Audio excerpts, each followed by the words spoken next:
matra sheshena vibhati atra. So we saw this verse.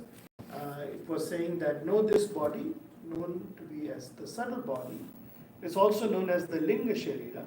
It is indeed born of the elements in their subtle state and is possessed of impressions of previous experiences. It is the experiencer of the results of actions, namely the punya and papa, and is the beginningless upadhi for the jivatma. Dream is its distinct state in which it shines alone without the physical body. So I think you know exactly what this is. We talked about it at length.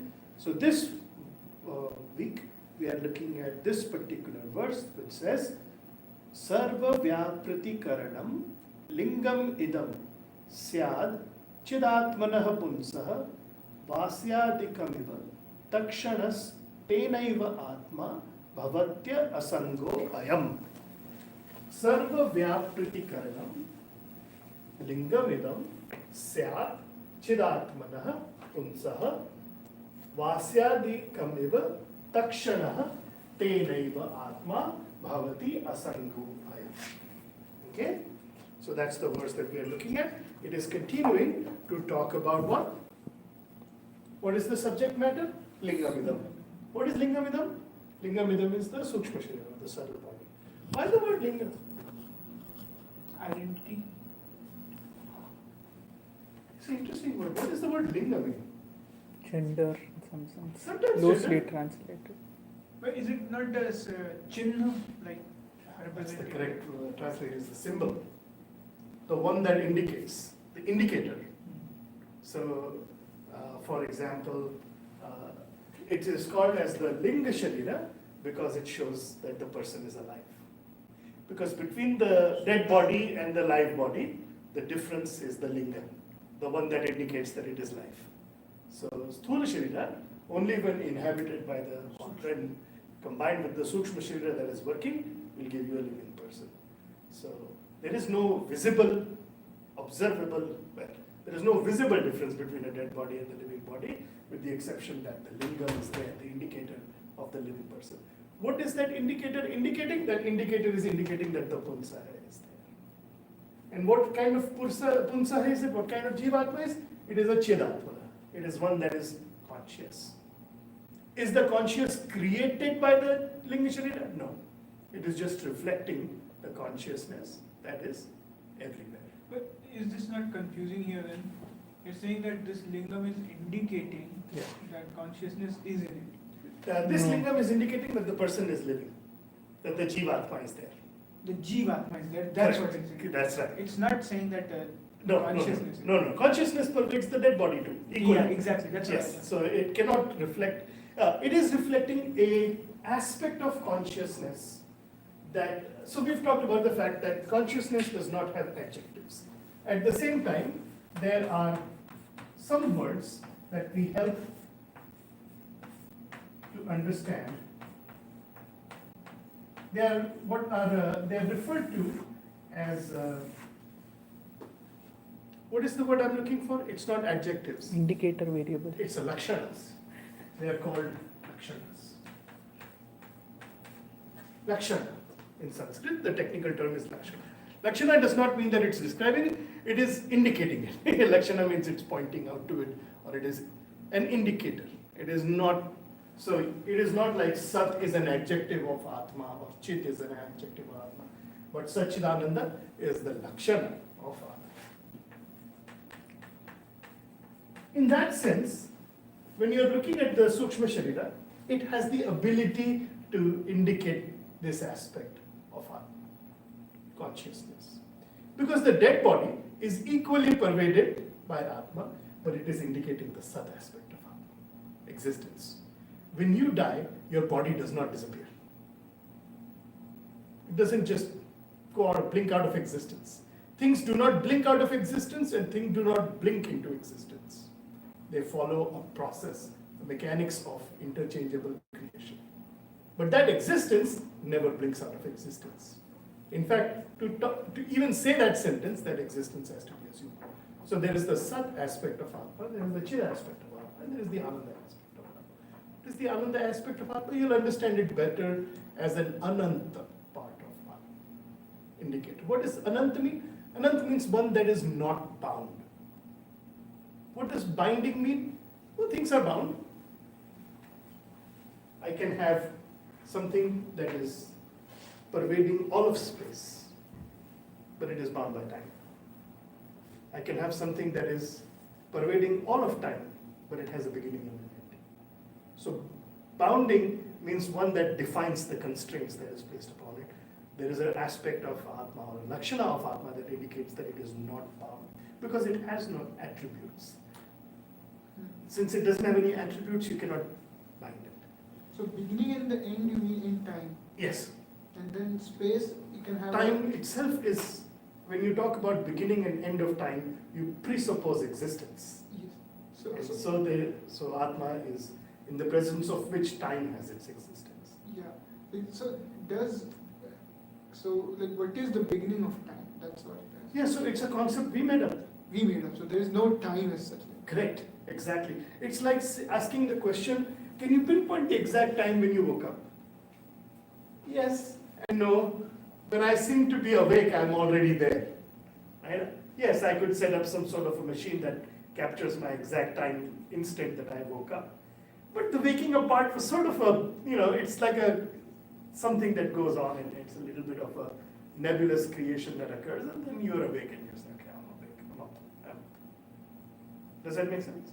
Yeah. Yeah. So basically the time, that's what my question is. There is no time then you said, right? Because Yes, it's as all far as Atma is relatively- concerned, there is no time. it's all relatively defined. Absolutely. Time is a concept of the mind because time is defined by change. Change is defined by attributes. Attributes are defined by the mind. Time is a perception of the mind. And the mind itself is changing from that perspective, of course, you can say. And that's why existence presupposes all of that. So those are the lakshanas of Atma. You have to keep that in mind. They are not defining Atma, they are lakshanas of Atma.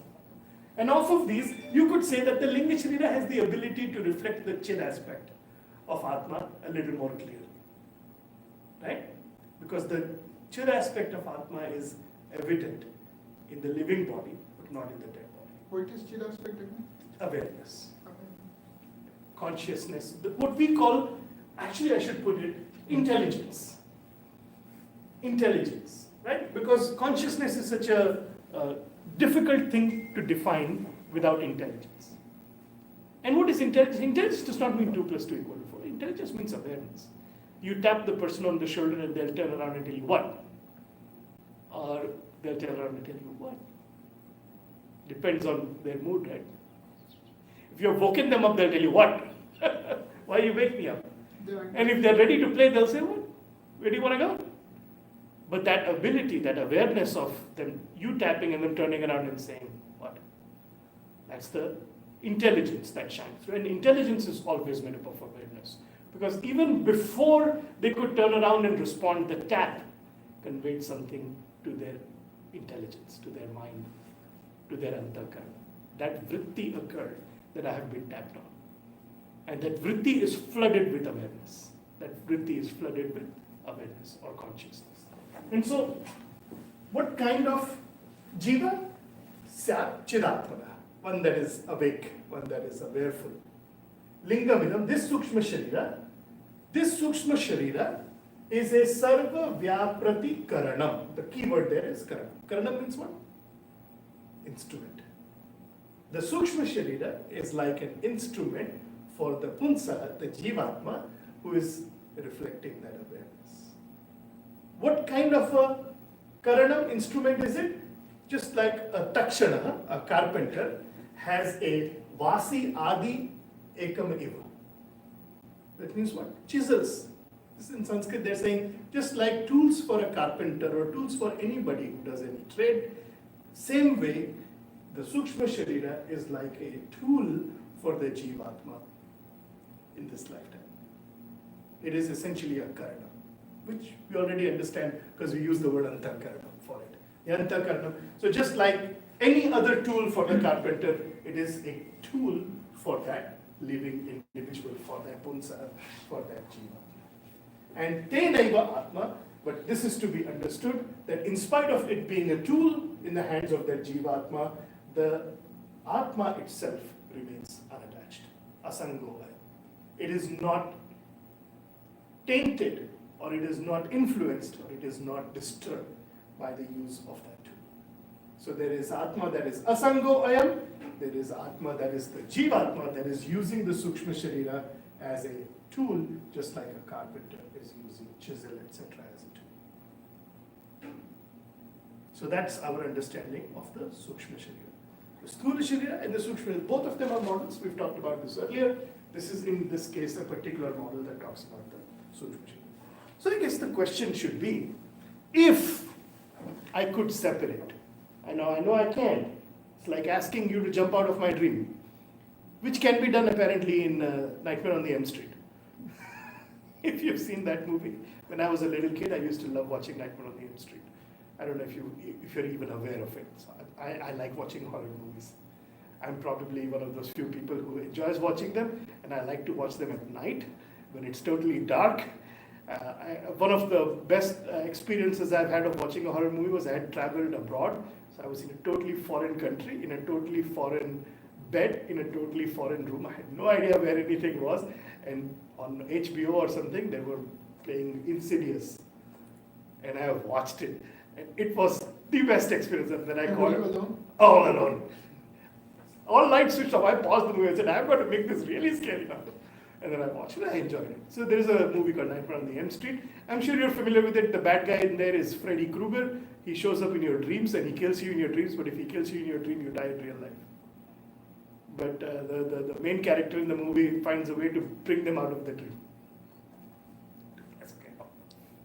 Well, it does happen. What is it? It's imagination, right? I can have a rabbit with horns. In my and it can exist. It may not exist in reality. Objectively, it does not exist, but in my subjective reality, it exists. I'm feeling it.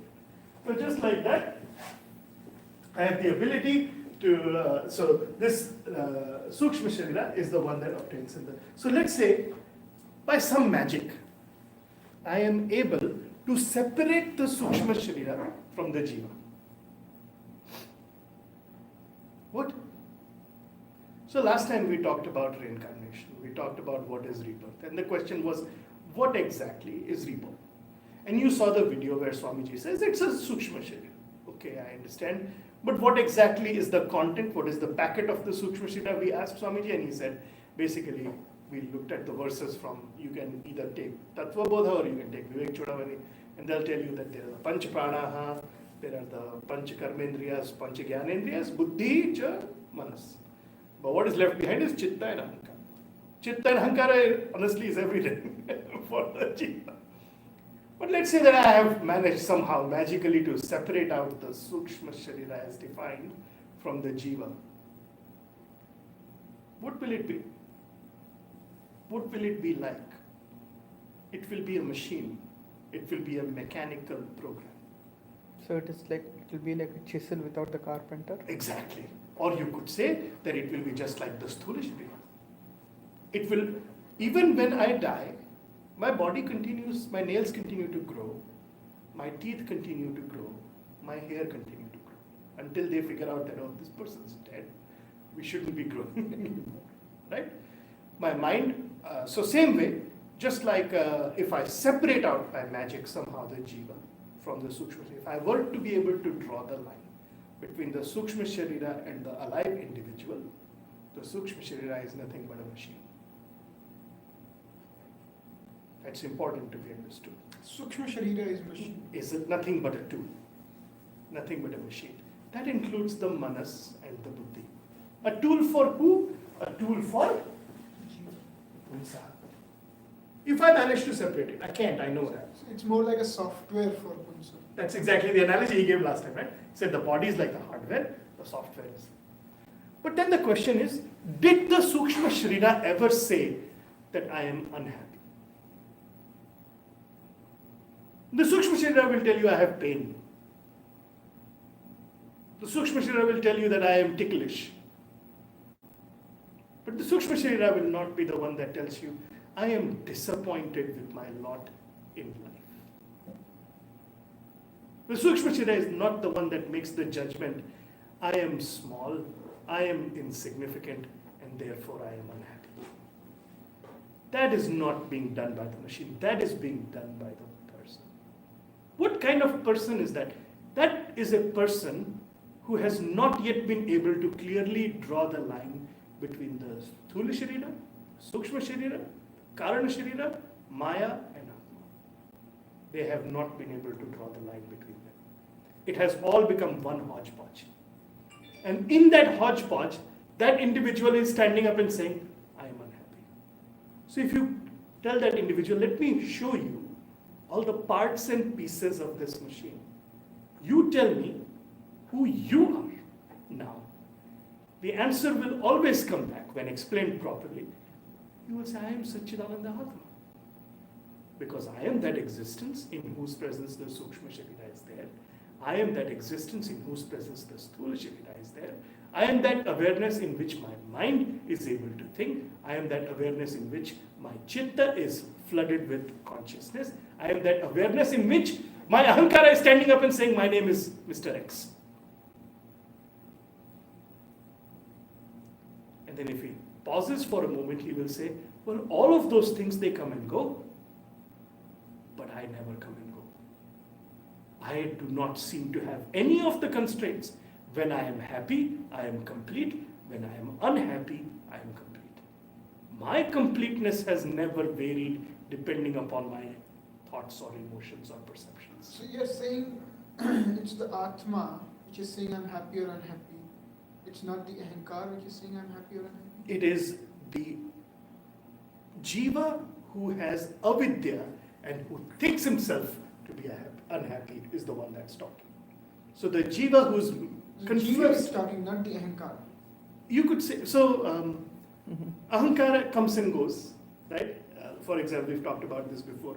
Even now, if I were to be very concentrated in this, the ahankara is just another I thought, right? It's just another I thought. And it could be the ahankara that is saying, but you cannot show me the ahankara. Because it's a phenomenon that comes and goes, it has no constancy relative to it. It doesn't stand up and say, I am Mr. So-and-so. But when it comes... It's the one that said. Yeah, and it knows that when it was here, it went and it came again. So it identifies this also, that what I was, that I am. Yeah, so it is standing on that platform, there is continuity, but it comes and goes. Yeah. And it thinks that it is the But main. when it's coming and going, it's not changing. Like the one which went, that same thing came back. Oh, is it? No. Is it? So when I'm identifying myself with certain things, like if I get lost in something, thinking So about would you say that your thought now and your thought 5 minutes from now are identical? Or are they two different thoughts? thoughts are my No, I'm saying your memory ahankara. or- No, thoughts are like my memory or my intelligence Correct. or all those things, but that's not ahankar. Correct, ahankara is a thought. It's the thought that lingers.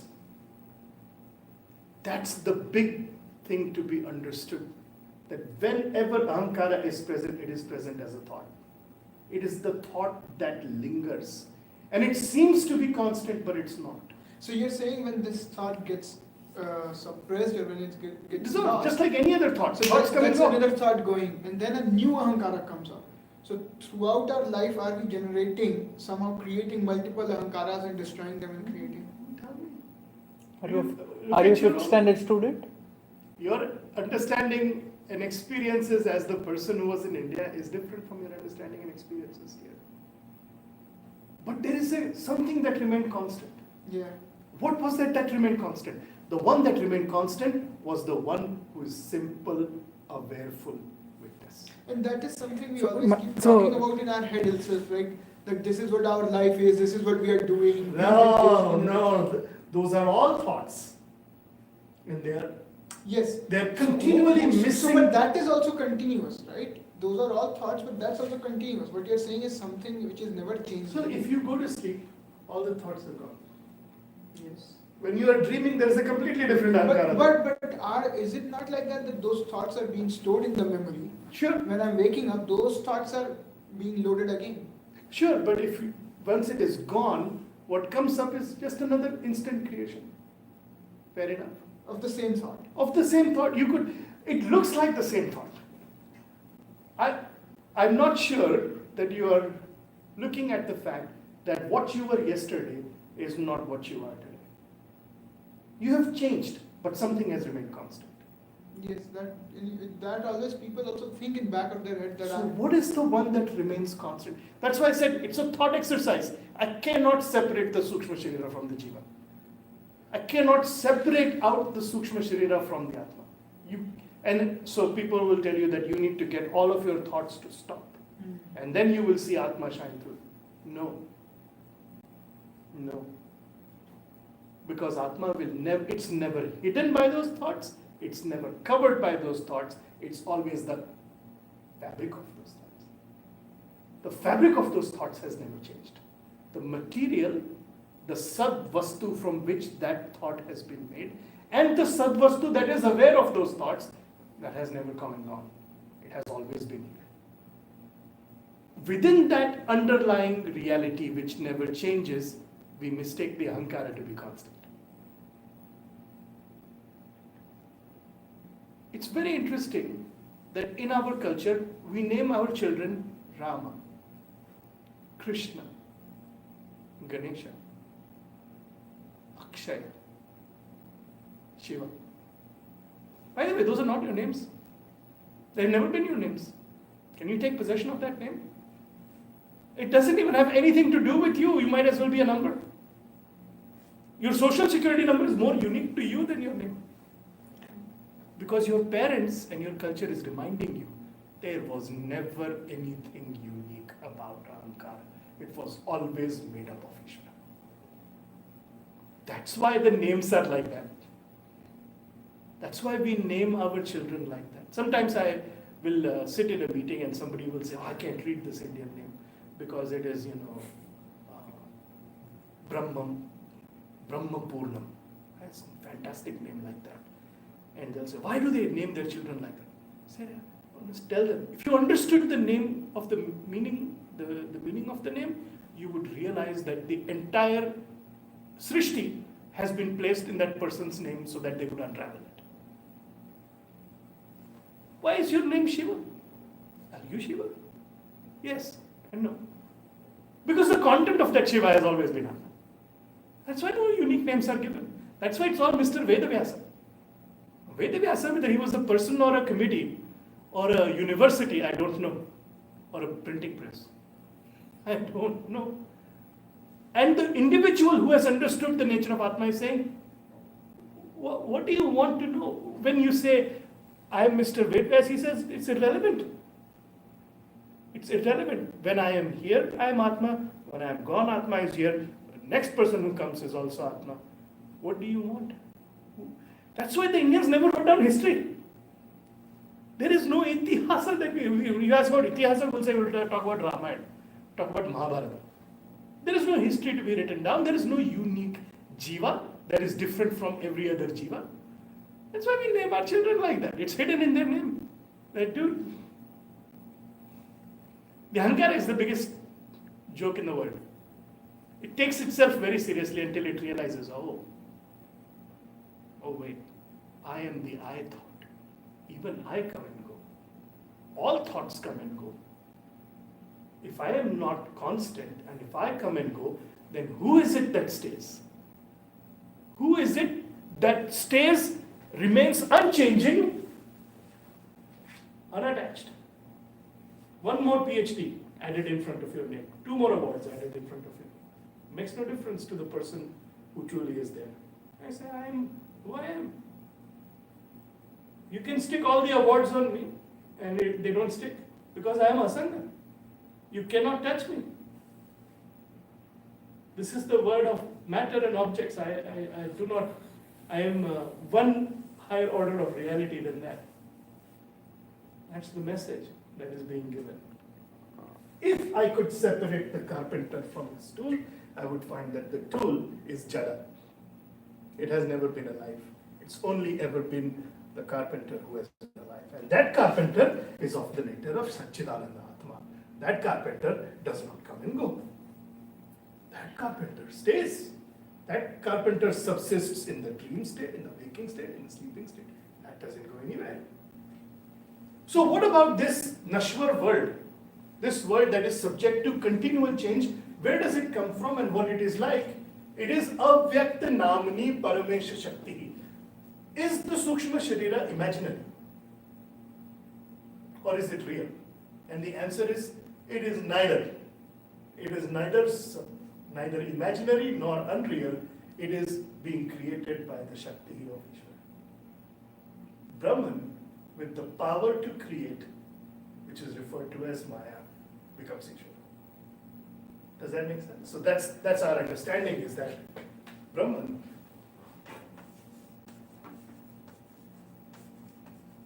plus Maya is equal to Ishvara. So you will say, aha, there are two things now. I thought you were going to teach me only one thing. What is this Maya? Is it something is it a shirt that Brahman wears? No. Is it, it's like the pot. It's in the clay pot. It's like the pot. Can you find the pot? Can you bring me the pot, please? No, whenever you bring it to me, you will bring me clay. I'll ask you to touch the pot. You will say, I can't touch it, I can only touch clay. Interesting. How much grams of pot is inside that clay? None. Is the pot superimposed on the clay? No. What is this pot? It's potty clay. Right? It's potty clay. Huh? Or it was never a clay pot. It was always potty clay. But we called it a clay pot and we assumed that the clay is the adjective of the pot. Oh, come on, man. Clay will say, what, man? You never bring me the pot. Bring me the pot and I'll talk to it. So is this Maya a second thing? So Brahman will say it's mithya. What kind of mithya is it? And the dream analogy comes to help us again to understand what we're talking about. When you have created that dream world, is that dream world separate from you? What matter is that dream world made from?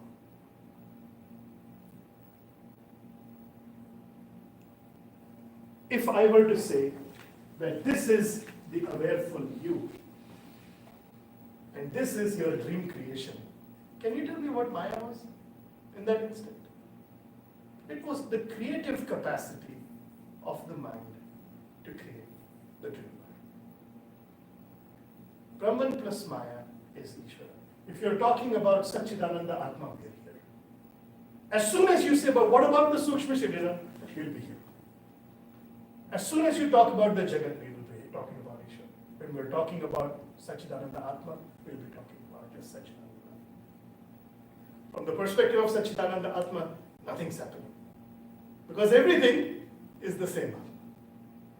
It will tell you, what are you talking about? There is no creation here. It's like saying that if you dream a different dream, you're a different person. That doesn't make any sense. Do you change when you dream something else? So you were dreaming about being in India, and then that dream ended. And then you were dreaming about being in London, and then that dream ended. Was the person who was dreaming about India fundamentally different from the person who was dreaming about London? Where is India and where is London? They're both mithya. Without that underlying consciousness in whose presence the dream worlds exist, there is nothing. In fact, that creative capacity by which the world of India in your dream and the world of London in your dream were created are avyakta. Maya never itself takes a form. It always remains avyakta. It is a shakti. It is a creative capacity of that Parameshwar Ishvara, who you can infer upon karya anumaya. You have to infer it based on its result. Karya is the work that it has done. You have to estimate it from what it has created. So if I'm standing in your dream world, I'll have to estimate Maya from standing in your dream world. In your dream world, if I'm standing in India, I'll say this person has probably got somewhere from India. That's why he's dreaming about India. Maybe. Wait a few minutes, you'll start dreaming about London. Then I'll be really confused. Your London will be very weird though, if you've never been there. You just have random white people walking around in structures that look like it's like a person has never been to London, has just made it up. But sometimes we also make up things Yeah, that absolutely. we have never seen. Which we have never seen. Yesterday I had a dream which I have never seen any person in that dream. I've never seen that place. It's amazing, right? And all those things were created and weird activities were happening. Yeah, it's a brain diarrhea. And some garbage came up. Okay, what difference does it make? When it was there, were you different as a person? Did it fundamentally change you? No. Was Akshaya there? No, because Akshaya is your identity in the waking world. Disappears in the dreaming world. Akshaya cannot be real. And by real, I don't mean he's an illusion. I mean that he is depends upon something else for its existence. And that's what we are after. We are after the underlying reality. And is it truly underlying? Not quite. Because when that dream world was there, whatever garbage dream that you had, it was covered with you. And every single particle of that dream was existent, had awareness, and was unconstrained. What that means? It can disappear and another one can come. It was always pervaded by you, equally, no matter what. Oh, that's your true nature. That's what we are after. Because the person who said, I am unhappy and I am sad, is the person who has not yet evaluated their self. Because as soon as you start discovering yourself, you realize what a gold mine you are. The richest person in the world is you. Why? Because you are made up of this. This stuff that never disappears, never transforms, remains asunder. And this jagat that has been created is being created by this avyakta, this unmanifest Paramesha Shakti. I have a question. Yeah. So we have this analogy for understanding what was, from like in the dream you can understand. If you are looking at you creating the dream world, Yeah. then it's like Stula Sharira is like the Maya. So I want, because in many places they use Jivatma and Paramatma where they should, it's essentially not anything different. But I want an analogy to understand that why they use Jivatma in some places and why they use Paramatma in some places. Jivatma will always be used to refer to the individual who's identified with avidya. Because if the individual does not identify with avidya, they will immediately tell So you. who is identifying there? So who is identifying? Now if I say that Jivatma is identifying, then that makes no sense Correct. to me. So I'll put it this way. The conclusion, I'll ask you that. Who carries the conclusion? Right? So it's an interesting question to ask. I know that it is night. The sun has set and it is night. Who knows that it is night? Who carries? What is the locus of the conclusion? I always understood as that is a conclusion made either by the buddhi or by the manas. Correct. Right? They are conclusions made by the So buddhi or the it is- manas, but it is- neither of them are saying it is night.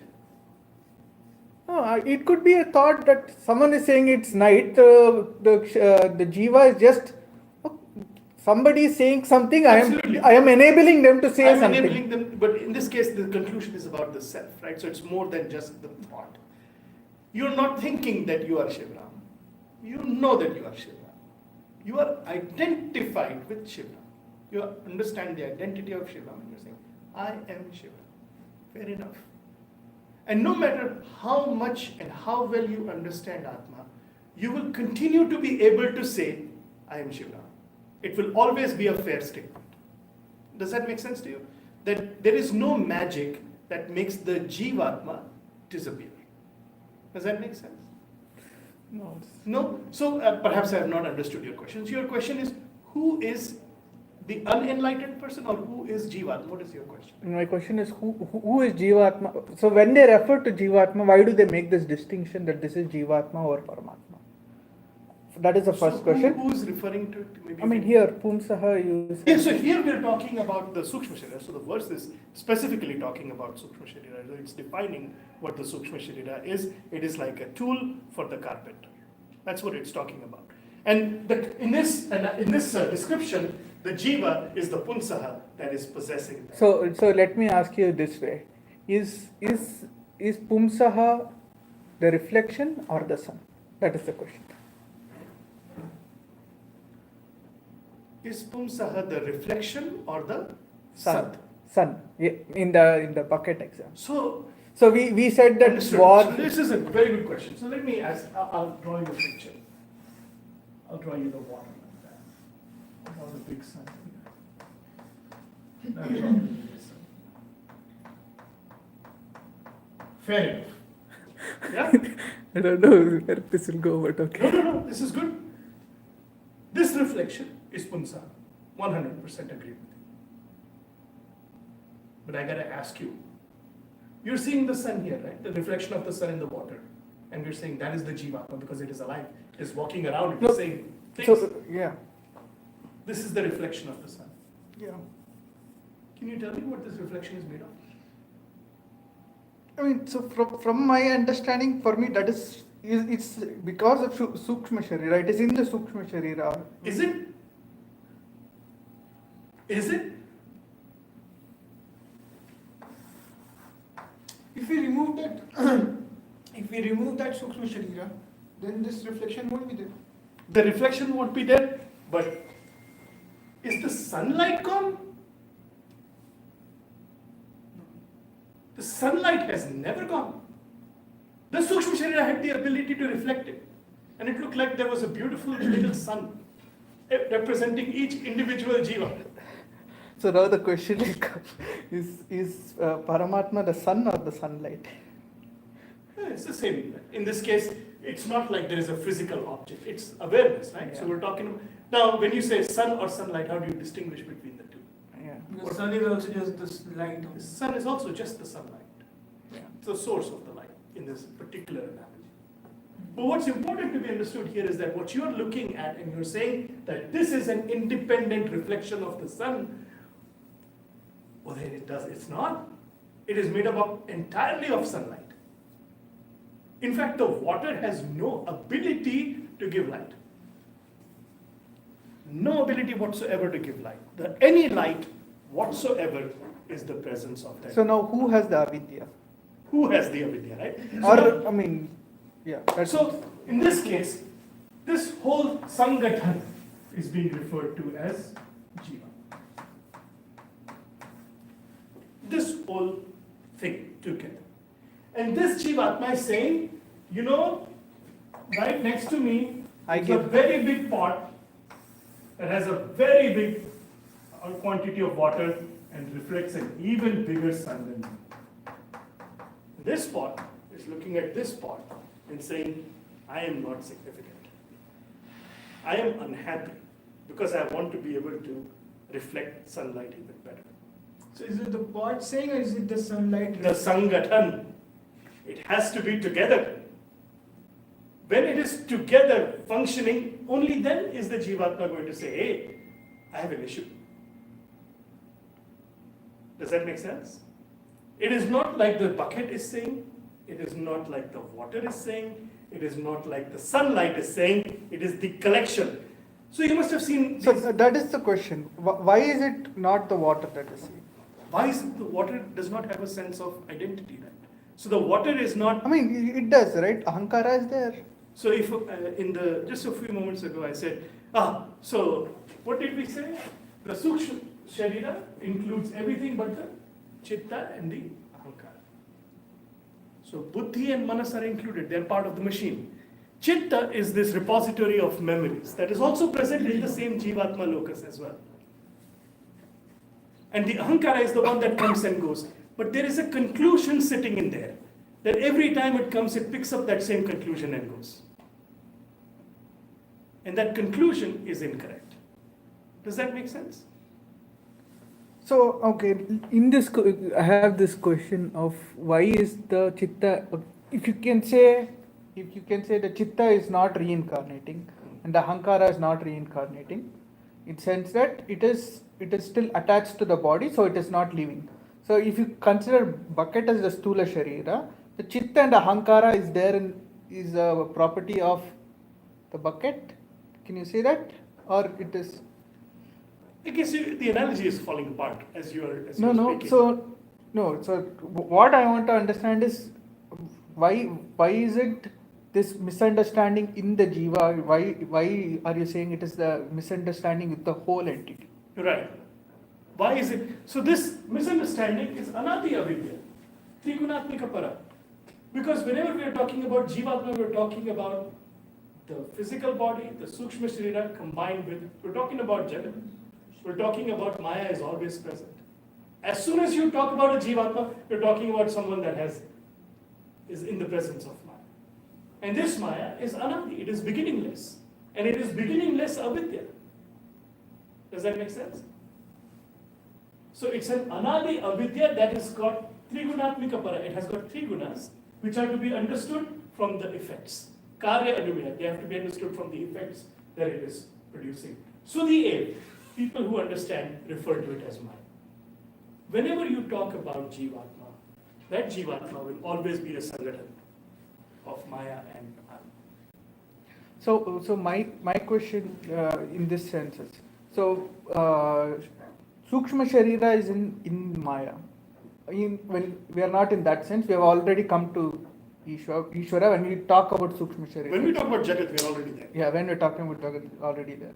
So then, and if you are already there, and what there is always Anadi Avidya, then what do you mean by Sudhi Iva? So what do you mean Sudhi there?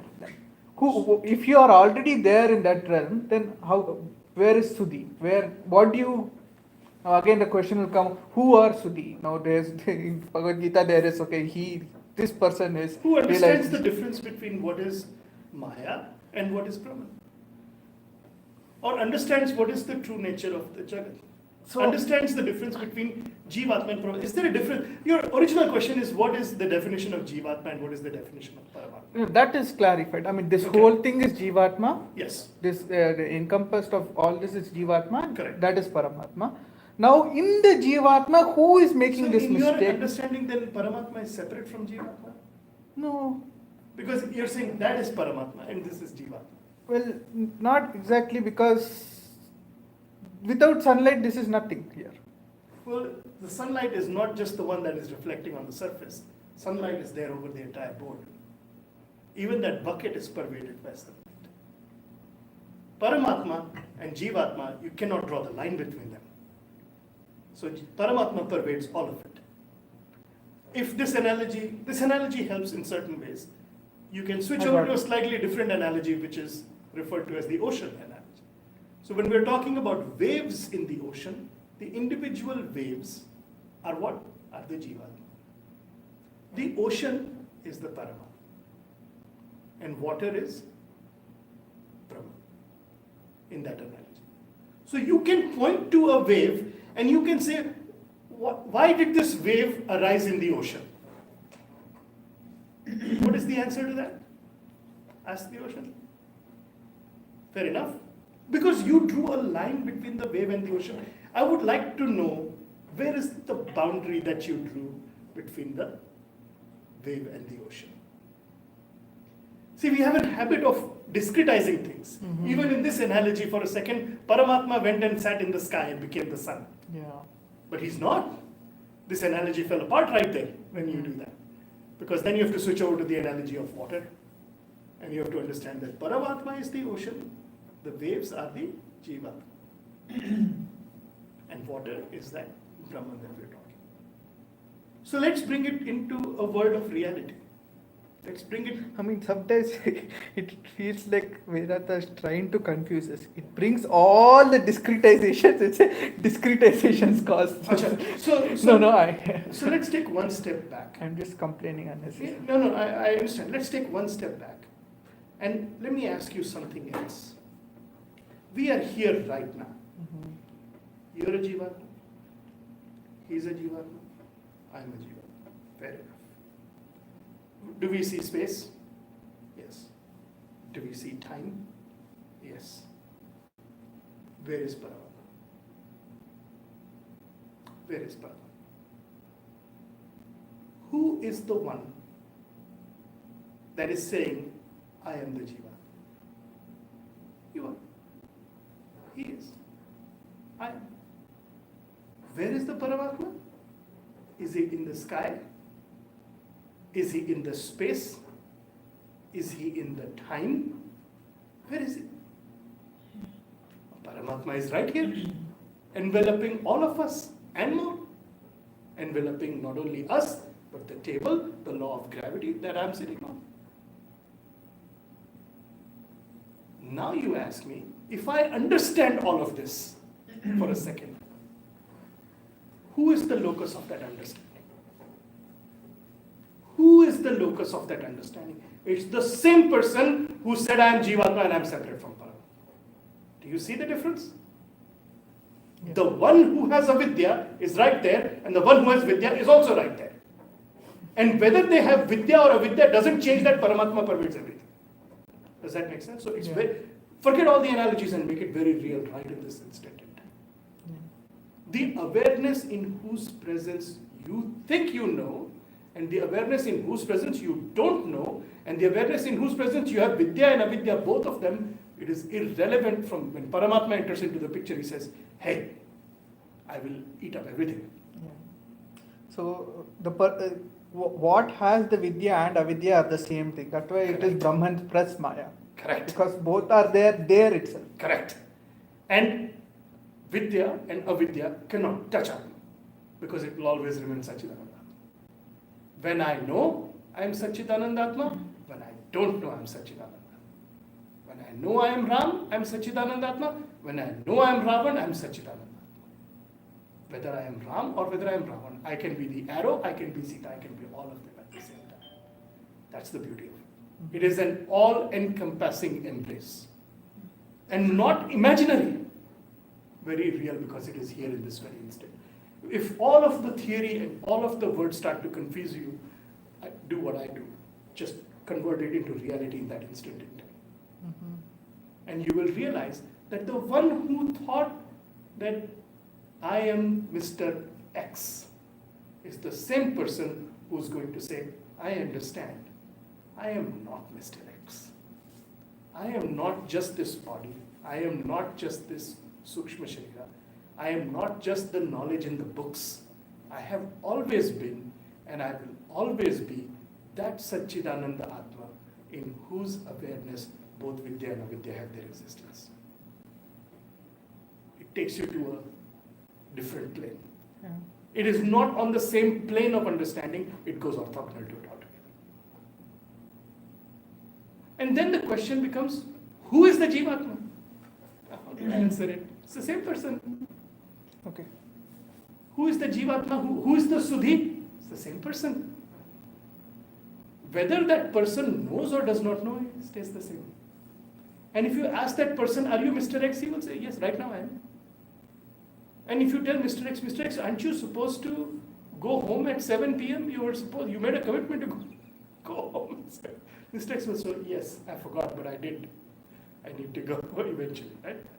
Does that make sense? So it's very important. If it is not real, if it is theory and words and mechanics and logic and whatnot, it's not real. It has to become real. And for me at least, the way it works, the best time to make it real is you make it real right this instant. Right this instant you are having an experience. So just one, again concluding like what his question was. So who is Jivatma? Right? That's what primarily his question. Correct. So Jivatma, are you saying is, so what did you conclude? Is the being, the one who's talking. The one who is talking. And but then it's being created by the reflection of sun, that is by, it's a reflection of Paramatma or Brahman on the Sukshma Sharira. Sure. Right? It's by the Sukshma Sharira. So the presence of Sukshma Sharira is reflecting the Jeev. Yeah. But the Sukshma Sharira is nothing without the presence of Sthula Sharira. Yeah. So that's why the presence of Sukshma Sharira, Sthula Sharira, and all this assembly is making the Jiva. Correct. So Sukshma Sharira, Sthula Sharira, everything coming together, and which is then somehow encompassing somewhat consciousness, awareness, or Brahma. So it's saying itself as a Jivatma, identifying itself as a Jiva. Correct. Right. Yes, and it stands up and says, I am Mr. X. So Jiva Atma, does it include Sthula Sharira or not? Yes. It includes. Yes. Jiva Atma. The definition of Jivatma, yes. You cannot have a Jivatma that is a Bhut. Although Swamiji will say that, yes, there are Jivatmas that have different types of bodies. But anything that is embodied is referred to as a Jivatma. Okay, so then Jivatma cannot reincarnate because the body goes away. Correct. That's why you will never meet you again. I will never meet my father. It is impossible. I did not, but my older brother personally burnt his body. There is never going to be that being ever again. Along with him died all of his memories, all of his identification with his physical body, all of his relationships. What moved forward was some impressions, some karma, some results that he still needs to perhaps face. But when he obtains in a different life, he will have a completely different life. There will be no connection between this and that. And at the same time, if he understands himself to be that Paramatma that is pervading all of space, time, then there is nowhere to go. That Jiva dies here and it says, I was never here. Because I was always here. It's a difference in understanding. One is Vidya, the other is Avidya. Make sense? And the locus of it will always be that individual, the one who's talking. That's the individual who asks the question, I want freedom. And this is freedom, is the vision, the understanding of what it is that life truly is. Right? So, to complete this particular verse, which is defining Maya, this Maya is avyaktanami, which means that it is unmanifest. It will never become manifest. Here is Mr. Maya. That will never happen. Or Miss Maya. Maya names her. Paramesha Shakti, it is the underlying creative force that is present in Brahman. It's Anadi Avidya, it has always been Avidya. As soon as it makes an appearance, it is covered with Avidya. Trigunatmika, it has three properties, but these are understood because we called them three properties when we saw them. We said this is Sattva, this is Rajas, this is Tamas. Sudhi, people who understand refer to it as Maya. Yaya, by that Maya, Jagat, Sarvam, Idam, Prasuyate, out of which is born this entire. So we have now arrived at Maya. The next verse will be about Karana Sharira, and then we will be on to our topic of Satyam Jnanam Anantam Brahma, which is where we've been heading towards. Because the whole idea here is to understand what is the true nature of the self. And remember, no matter who in the world comes and talks to you, no matter who's talking to you, who's standing in front of you, if you cannot make it real for yourself, it will be eventually useless. It has to become right now. It has to show you Paramatma now. There is no Paramatma to be seen later. There is no Paramatma to be met in your dreams.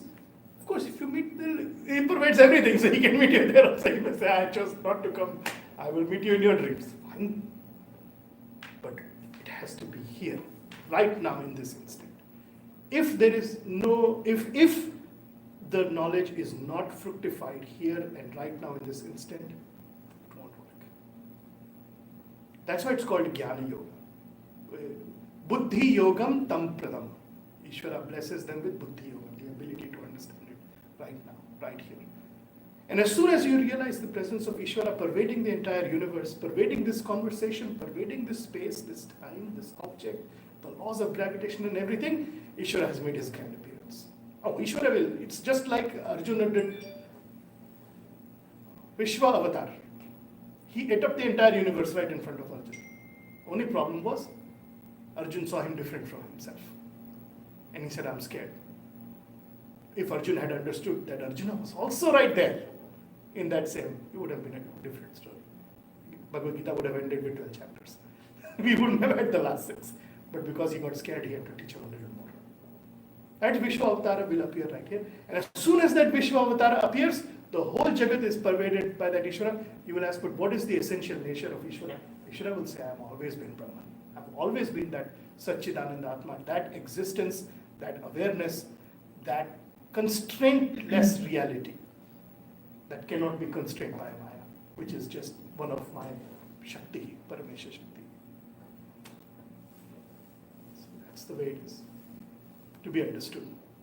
And if nothing else, the only thing I will ask you to remember is that if you don't understand it, keep at it. And if somebody tells you, just keep at it. And if someone ever tells you, this is not to be understood, but it's just to be believed, that's not the right answer. Because it is something to be understood. And the locus of that understanding will be the same individual who has avidya as its locus.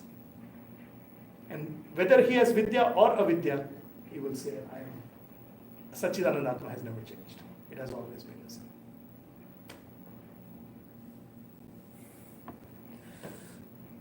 Good, got it. Happy. This is an amazing topic. Little bit of Ananda. Yeah, a little bit of Ananda. But I can honestly tell you that the first time I could get it, or what I thought was, it's a whole process. It's not like, it's a flower that continues to bloom and continues to grow.